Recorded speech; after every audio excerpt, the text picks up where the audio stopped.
ওয়া তাওয়াসাউ বিস সবর। তাহলে সূরা আসরের 3 নম্বর আয়াতে চতুর্থ কোয়ালিটি ছিল ধৈর্য।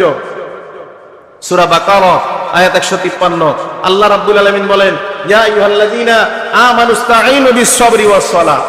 হে ঈমানদারগণ, আল্লাহ রাব্বুল আলামিনের কাছে তোমরা সাহায্য চাও নামাজের মাধ্যমে এবং ধৈর্যের মাধ্যমে। কয়টা কথা বলছি? কয়টা? আপনি সাহায্য চাইবেন, আপনার জন্য রাস্তা খোলা দুইটা। 1 নাম্বার নামাজ, 2 নাম্বার ধৈর্য।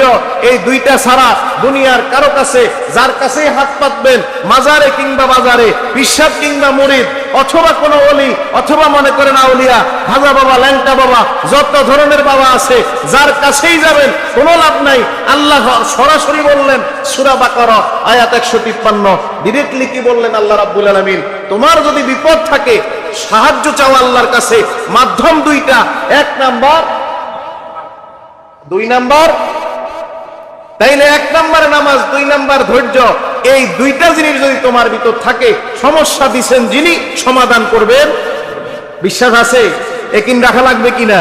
যদি বিশ্বাস রাখেন তাইলে সাকসেস। বিশ্বাস না রেখে যদি এদিক সেদিক দৌড়ান তাইলে বিপদে আছে। বিপদ আছে না নাই?